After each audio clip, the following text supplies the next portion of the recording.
Here are today's top stories. The National Disaster Risk Reduction and Management Council verifies reports of 66 fatalities left by Typhoon Tino as it makes its way out of the Philippine area of responsibility. The Philippine Coast Guard receives praise for its major part in disaster response efforts amid the onslaught of Typhoon Tino. The Department of Migrant Workers leads the signing of an agreement strengthening the whole-of-government approach in protecting seasonal workers deployed to South Korea. The Department of Agriculture set 210 pesos per kilo minimum farmgate price for pork to support the recovery of the local hog industry.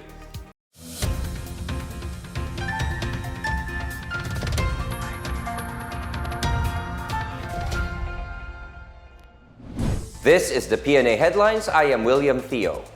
We start with the aftermath of Typhoon Tino, which lashed the Visayas and parts of Mindanao. The National Disaster Risk Reduction and Management Council says the death toll from the country's 20th cyclone has climbed to 66. The NDRRMC reported 49 fatalities from Cebu, 7 in Negros Island region, 2 in Leyte, and 1 each in the provinces of Bohol and Capiz. The cause of death of 5 others are still being determined.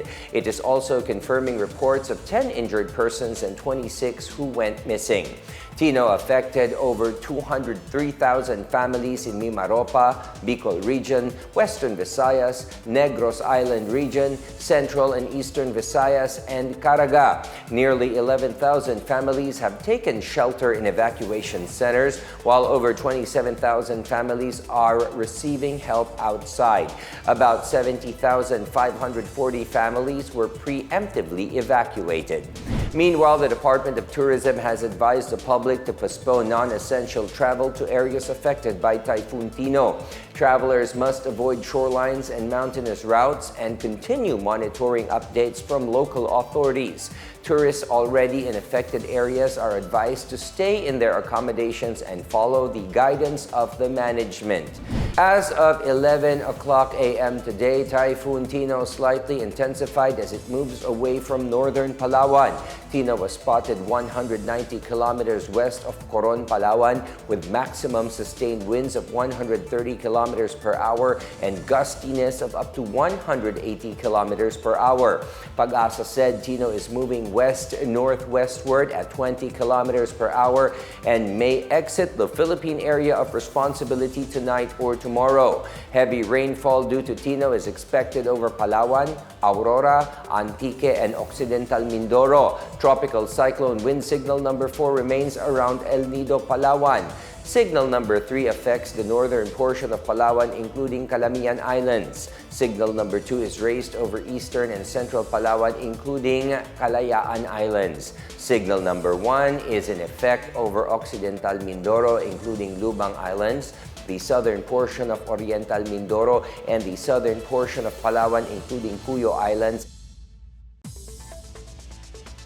Acting Transportation Secretary Giovanni Lopez has thanked the Philippine Coast Guard as it continues disaster response activities amid the onslaught of Typhoon Tino in Visayas and Mindanao. In a statement, Lopez hailed the Coast Guard's efforts to help affected residents from evacuation to distribution of relief goods, even at the risk of their lives. Lopez highlighted the PCG's major role in assisting the victims of tragedies or calamities, as well as safeguarding the country's maritime borders, especially in the West Philippine Sea. He said the PCG deserves the public support for its contributions and honest service to society. The Coast Guard previously implemented forced evacuations in the towns of Giwan, Kinapondan, San Julian, Oras, and Dolores in eastern Samar, and the help of the Philippine National Police, Philippine Army, and Municipal Risk Reduction and Management Offices.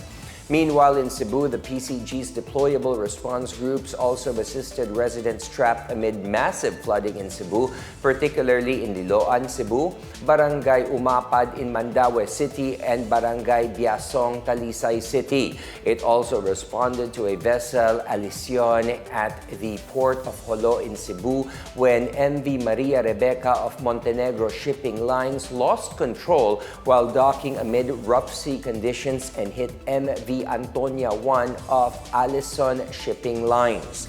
Meanwhile, the Armed Forces of the Philippines expressed solidarity with the Philippine Air Force after a Super Huey military helicopter crashed in Loreto town in Agusan del Sur on Tuesday, killing 6 personnel. The said helicopter was conducting a humanitarian mission in areas affected by the typhoon when the incident happened.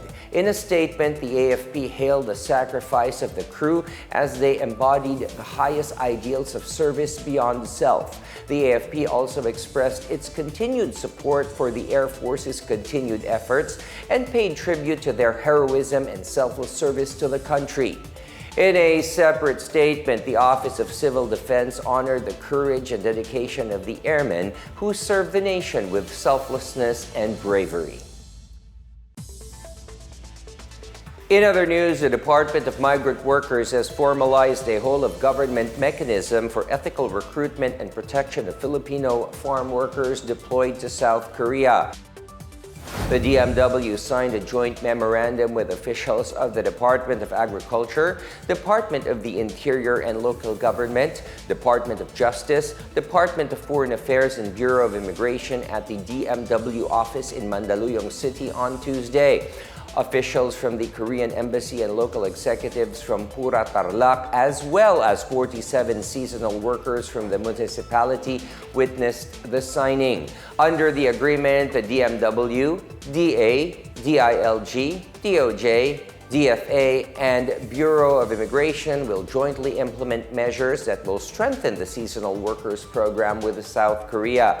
These agencies will ensure the protection of seasonal workers throughout the process of deployment, including recruitment, training, documentation, monitoring, and welfare assistance. DMW Secretary Hans Leo Kakdak said the agreement aligns with President Ferdinand R. Marcos Jr.'s directive for a unified approach to overseas employment governance.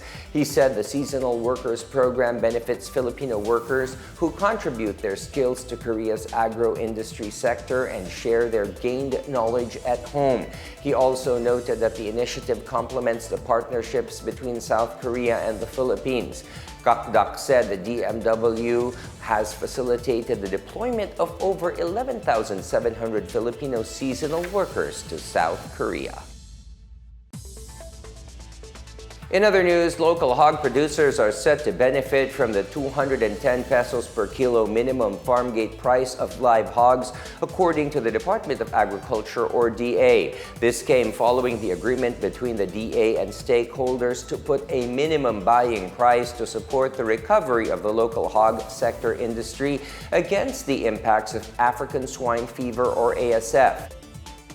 Based on the monitoring reports of the Samahang Industriya ng Agrikultura, or SINAG, and other hog organizations, farmgate prices have already plunged to 150 pesos to 180 pesos per kilo.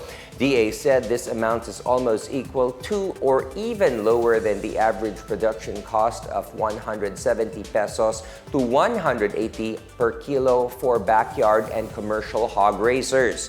Meanwhile, Agriculture Secretary Francisco Tiu Laurel Jr. said the low farmgate prices doesn't mean low retail prices, as he's seen selling liempo for around 400 pesos per kilogram during his market visits. The DA plans to impose the minimum farmgate price for live hogs within the year.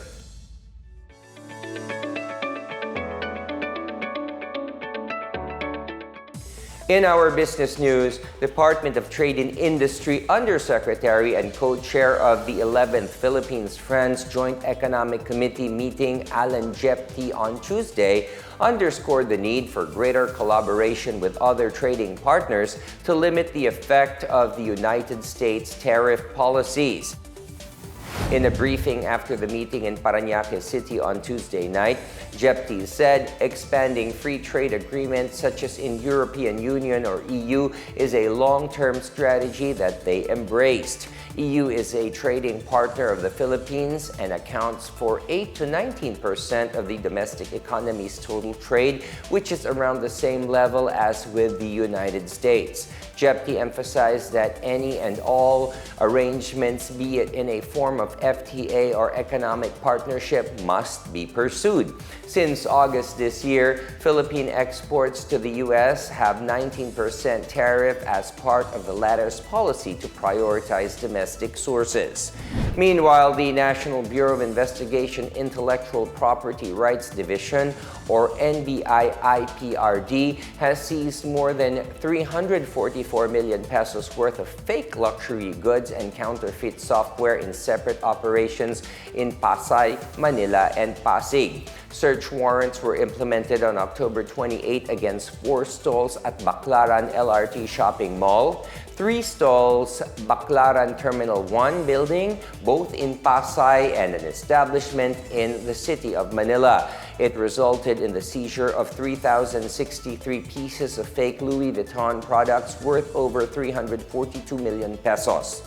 In a separate operation, the agency operative seized 4 laptops containing counterfeit engineering software valued around 1.43 million pesos from a company in Pasig City. The operation was initiated following a complaint from the software owners. Charges will be filed against the owners of the establishments for violation of Republic Act No. 8293 or the Intellectual Property Code of the Philippines.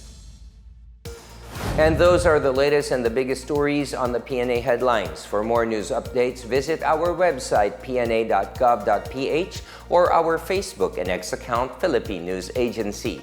You may also watch the Pna Headlines through the Philippine News Agency's YouTube account and via the News and Information Bureau website under Pna News. Stay with us for more news updates. And it is 50 days to go before Christmas. I am William Theo. This is the Pna Headlines, bringing you stories that unite the nation.